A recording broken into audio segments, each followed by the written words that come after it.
Vexlerin adjusted his atmosphere regulator, feeling the subtle hiss as it compensated for the slightly higher oxygen content humans preferred.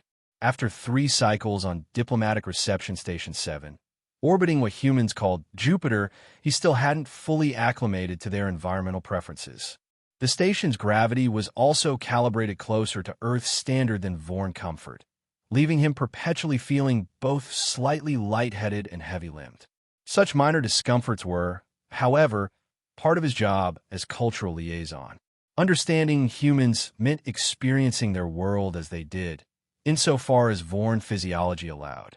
He returned his attention to the holographic display before him, scrolling through reports of human organizational structures, behavioral patterns, and technological adaptation rates. What fascinated him most was their approach to problem-solving, where Vorn, and indeed most of the hegemony, approached challenges methodically, systematically applying established protocols refined over millennia. Humans seemed to thrive in chaos. They improvised, they adapted, they overcame obstacles through sheer creativity and persistence rather than superior technology or resources. It was this trait that had allowed them to defeat Draeskarl's fleet, turning mining equipment and civilian vessels into effective combat tools when cornered. The memory sent an involuntary shudder through Vexlerin's secondary nervous system. He had been junior communications officer aboard the Inevitable Dominance during that catastrophic encounter, one of the few survivors who'd witnessed firsthand what humans were capable of when threatened. And yet, in all his subsequent interactions with humans, they had been remarkably reasonable, diplomatic even. After defeating the invasion force, they had invited the hegemony to negotiations rather than pressing their advantage. Captain Rivera, his primary contact on the station, had explained it as playing nice, a peculiar phrase that suggested their cooperative behavior was a choice rather than their natural state. The station-wide alert interrupted his contemplation, a harsh crimson pulse flooding his quarters. The human emergency system began broadcasting in multiple languages, including passable High Vorn. Attention, all personnel. Red alert status initiated. This is not a drill. All non-essential personnel report to designated safety areas. All diplomatic staff report to command center immediately. Vexlerin's inner eyelids flickered rapidly, a Vorn expression of alarm. He secured his data tablets and hurried toward the command center, his elongated limbs carrying him swiftly through corridors now bathed in emergency lighting. The few humans he passed moved with purpose, their expressions transformed from the casual friendliness he'd grown accustomed to seeing into something harder, focused. The command center doors parted for him after a brief biometric scan. Inside, the atmosphere was tense but controlled. Captain Rivera stood at the central holographic table, conferring quietly with Admiral Kwan, the station's commanding officer. Several other high-ranking officers surrounded them, their attention fixed on tactical displays. Liaison Vexlerin. Rivera acknowledged him with a curt nod. "Join us, please." As Vexlerin approached, the holographic display resolved into a star map of the Epsilon Indy system. Several red markers were moving steadily through the outer reaches, approaching the orbit of Titan, Saturn's largest moon, where humans had established their newest colony on the methane seas.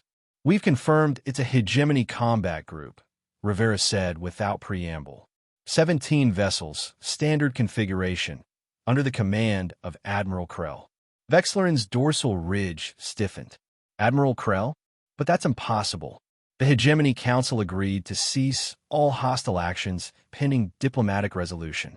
Admiral Krell's battle group should be stationed at the Procyon defensive perimeter. "Apparently, Admiral Krell has other ideas," Admiral Kwan said, her voice carrying none of the warmth Vexlerin had noted in previous meetings.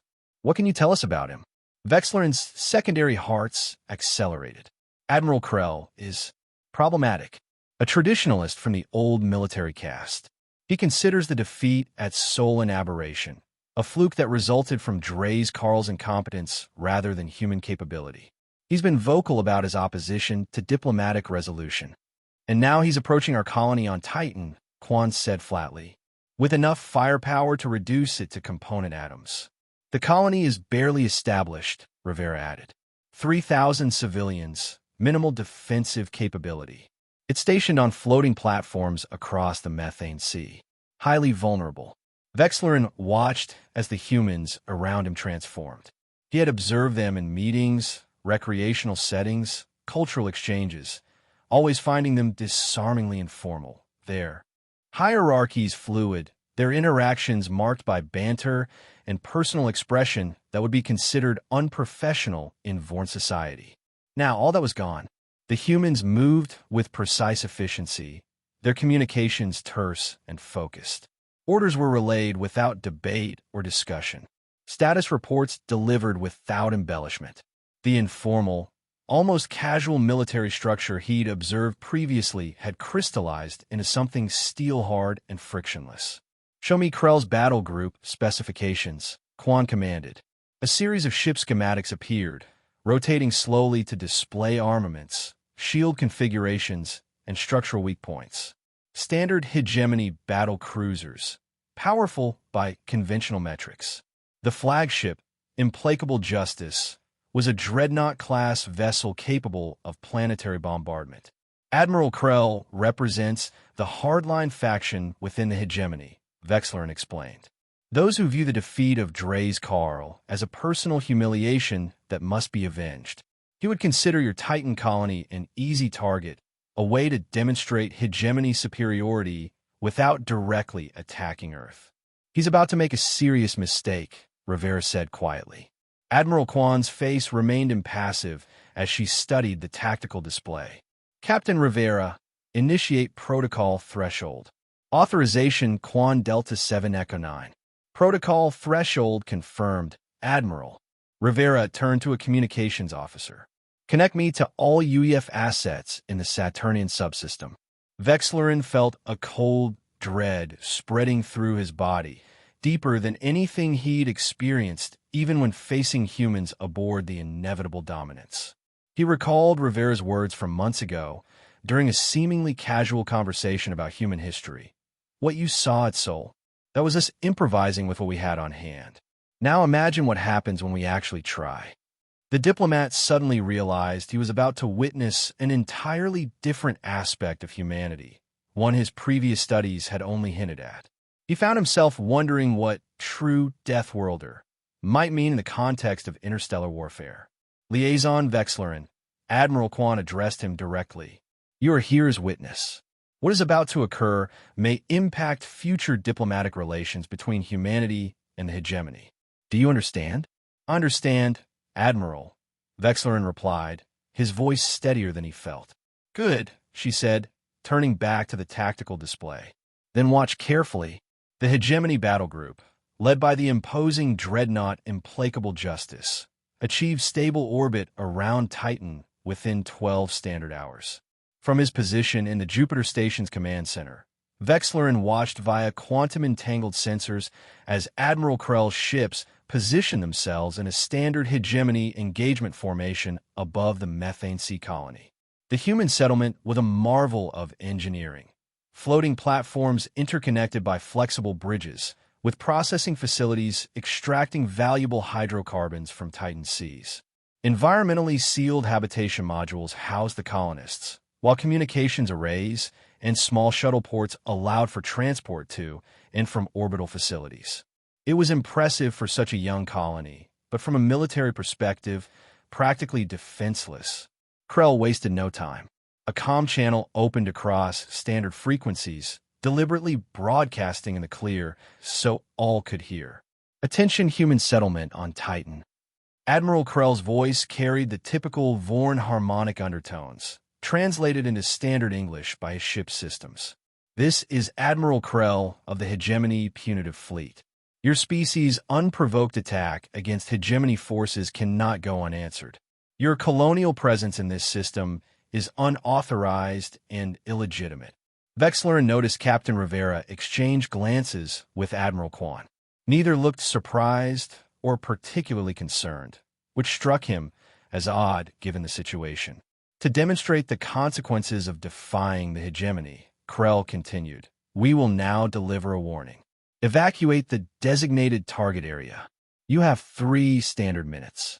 On the tactical display, target designators appeared over several outlying platforms of the colony. Processing facilities rather than habitation modules, Vexlerin noted with slight relief. It appeared Krell intended to damage infrastructure rather than immediately target civilians. He's selecting low-population sectors, Vexlerin observed, minimizing casualties while maximizing visible damage and panic. Standard hegemony intimidation protocol. How considerate, Rivera said, her voice flat. The 3 minutes passed quickly. Krell made no further communication before energy signatures flared across his battle group. Precision-guided plasma lances struck the designated platforms, rupturing storage tanks and shattering processing equipment. Secondary explosions bloomed as volatile chemicals ignited. Even from the distant vantage point of Jupiter Station, the destruction was clearly visible, bright flashes against Titan's hazy orange atmosphere. Vexlerin felt helpless watching the structures disintegrate. This was everything he'd worked to prevent, a return to hostilities based on pride and miscalculation. The colony's automated defense systems responded with predictably limited effect. Small-caliber laser turrets and defensive drones launched from the central platforms, but their energy signatures were so minimal compared to the hegemony ships that they registered as little more than background noise on the tactical displays. The colony's defensive response is inadequate, Vexlerin said, stating the obvious. That's not their purpose, Rivera replied, cryptically. Admiral Kwan remained silent, her focus unwavering from the tactical display. The command center was eerily quiet, with none of the frantic activity Vexlerin would have expected during an attack on a human settlement. Instead, there was only concentrated observation and quiet, precise communication between stations. After several minutes, Admiral Kwan stepped forward. Open a specific channel to Admiral Krell's flagship. Standard frequency, unencrypted. When a connection was established, she spoke with cold precision. Admiral Krell, this is Admiral Kwan of the United Earth Defense Force. Your actions against civilian targets have been noted. Withdraw immediately and unconditionally, or face complete neutralization. There will be no further warnings. Krell's response came quickly, his translated voice carrying unmistakable derision. Admiral Kwan, your species continues to overestimate its position. The incident with Dre's Carl was an anomaly, not a demonstration of human superiority. If you had true military capability, you would have deployed it already rather than hiding behind civilian colonies. I see, Admiral Kwan said simply, then terminated the connection. She turned to the tactical officer. Confirm Krell's target acquisition preparations. Confirmed, Admiral. Hegemony vessels are coordinating targeting systems for a larger-scale assault. Energy signatures indicate preparation for simultaneous strike against the colony's central habitation modules. Admiral Kwan looked at the tactical display for several seconds, then spoke a single word, execute. Vexlerin sensed an immediate shift in the command center's energy, a transition from observation to active operations. Multiple officers began reporting status updates from previously unmentioned assets. On the tactical display, new signatures appeared, energy readings and objects moving into position from concealed locations throughout the Epsilon Indy system. Captain Rivera turned to Vexlerin, her voice steady, but her eyes containing a frightening intensity. Watch carefully, liaison. The playing nice phase has ended. For the first time, Vexlerin realized the tactical display had been intentionally limited in its scope, showing only the colony and Krell's forces. As its parameters expanded, he saw dozens of previously hidden signatures activating throughout the Saturnian subsystem, human military assets that had been there all along, waiting. From concealed launch platforms scattered throughout the outer moons of Saturn came the first wave of humanity's response. Not energy weapons or conventional missiles that could be tracked and intercepted by hegemony shields, but hundreds of small, ultra-fast objects accelerating toward Krell's fleet.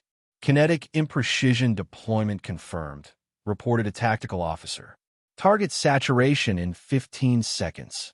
Vexlerin watched in horrified fascination. The objects weren't aimed directly at the Vorn ships, but at the space surrounding them. As they approached their designated coordinates, they detonated, releasing clouds of hyper-accelerated metal fragments moving at relativistic speeds. The effect was immediate and devastating. Hegemony shields were designed to deflect and absorb concentrated energy impacts or large physical projectiles. They were nearly useless against thousands of tiny impacts occurring simultaneously across their entire surface area. The metal fragments tore through external sensors, shield emitters, and exposed weapon systems, effectively blinding and crippling the Vorn ships in seconds. On the tactical display, Krell's formerly organized battle formation dissolved into chaos. Ships veered in random directions, attempting to escape the metallic storm, colliding with the debris fields and occasionally with each other as their navigation systems failed.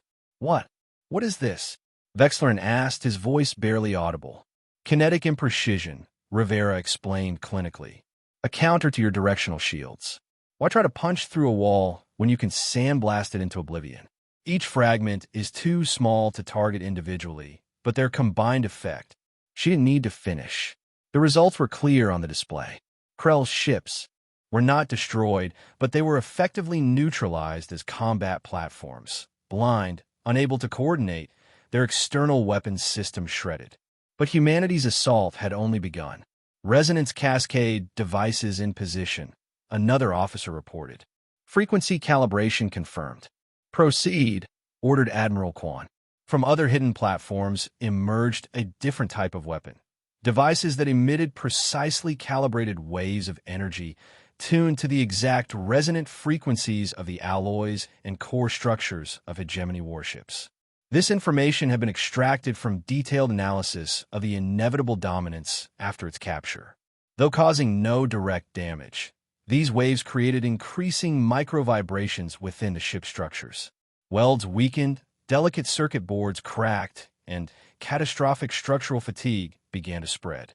The Vorn vessels started to disintegrate from within, without any dramatic external explosions from conventional weapons. Vexlerin watched with growing horror as he realized these weren't improvised tactics. These were weapon systems specifically designed to exploit known weaknesses in Vorn technology, based on deep analysis of their biology and engineering.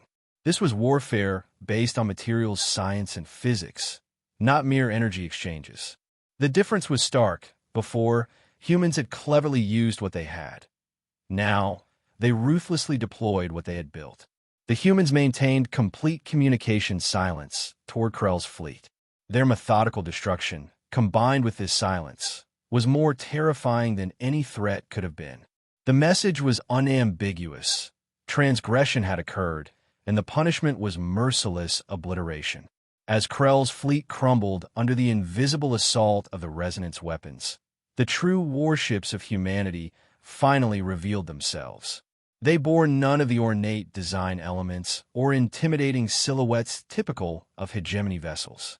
These were angular, minimalist designs, focused entirely on their function of destruction, without any aesthetic consideration. They did not engage in the prolonged ship-to-ship duels that characterized hegemony naval doctrine. Instead, they deployed the third phase of humanity's assault. Targeted deconstruction systems online, reported a weapons officer. Priority targets identified. Execute with precision, Admiral Kwan ordered. The human warships deployed weapons that operated on principles similar to disassembly nanomachines, but at military scale and speed. Focused beams of energy or matter struck the structural weak points exposed by the resonance waves, or directly targeted reactor compartments and weapons bays. The Vorn ships weren't dramatically blown apart. They were systematically disassembled, hulls torn open, internal systems neutralized or destroyed with surgical precision. On his flagship, the rapidly deteriorating Implacable Justice, Admiral Krell finally realized his terrible mistake. Vexlerin could almost imagine the scene. The proud admiral watching in disbelief as his powerful fleet was methodically reduced to floating debris. Krell attempted to order a retreat, but the Vorn communication network was severely disrupted, and the remaining ships were too damaged or already destroyed. Through what must have been a deliberate choice by the humans, Krell's personal communication channel remained functional long enough for him to send one final, desperate message to Hegemony Command before his ship's reactor was suddenly and completely neutralized. Not detonated, but precisely shut down, leaving the vessel dead in space, but largely intact. A living message. Vexlerin witnessed the entire process with a mixture of horror and cold understanding. There was no jubilation on the human command bridge, only focused attention on completing the mission. He realized this was how a true Deathworld species conducted warfare when genuinely threatened, not seeking victory, but the complete elimination of the threat as quickly and efficiently as possible, minimizing risk to themselves. There was no room for honor or the ritualized warfare the Hegemony practiced. Why? Vexlerin finally managed to ask, why this level of thoroughness? Rivera turned to him, her expression unchanged. They targeted our civilians. They crossed the line. This is the only proportionate response to ensure it never happens again. The space around Titan fell silent again, with only the debris of Krell's fleet and perhaps a few completely disabled Vorn ships drifting lifelessly, like Krell's flagship, if humans had decided to leave a living warning.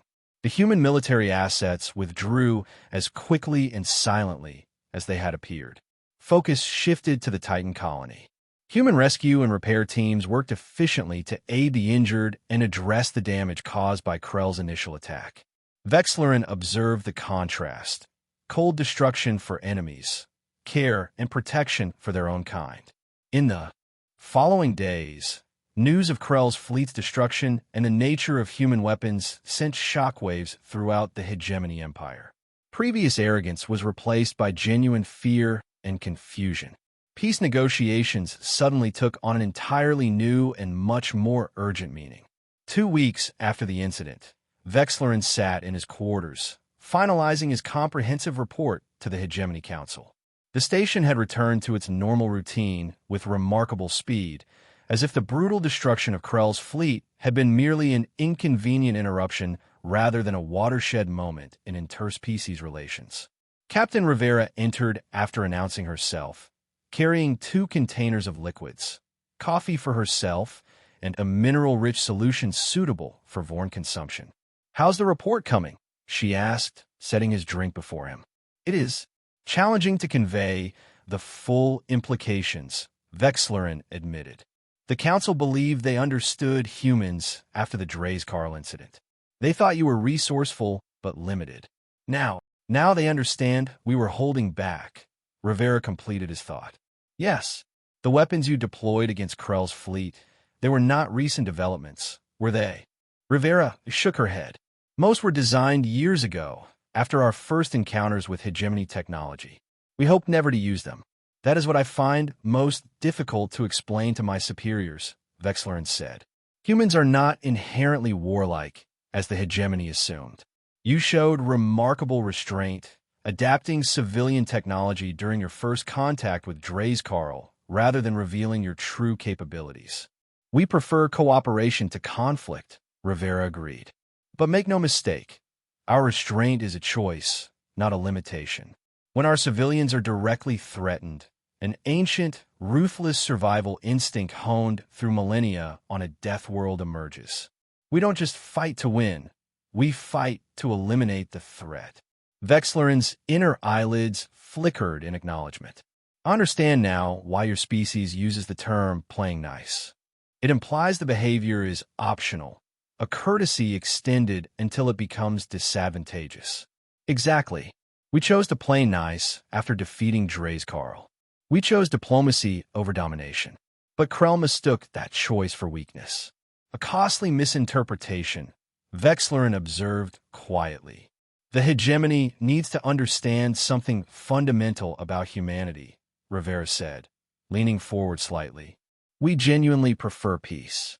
We're willing to compromise, to cooperate, to build mutually beneficial relationships. But that preference doesn't stem from inability or fear. It's a conscious decision made by a species that knows exactly what the alternative looks like." Vexlerin considered this.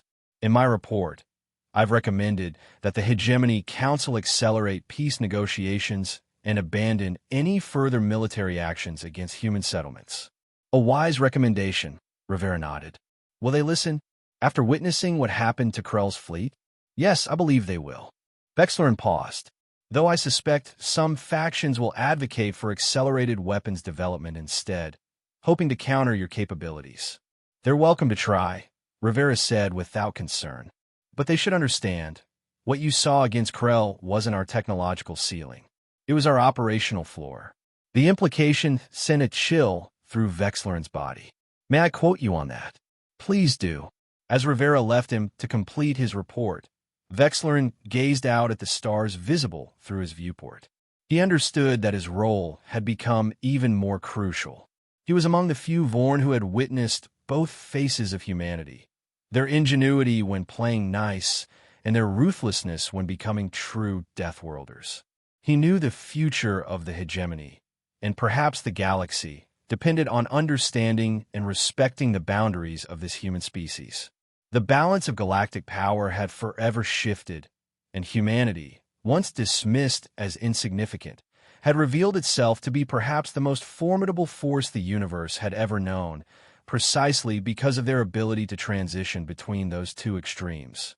In his final paragraph, Vexlerin wrote, "The humans have a saying from their ancient history, speak softly and carry a big stick. I now understand its profound meaning. They speak softly because they prefer words to weapons. But make no mistake about the size of their stick or their willingness to use it when threatened. They are Deathworlders playing at civilization, not because they cannot be civilized, but because they choose to be. And in that choice lies both our greatest hope and our most terrible danger."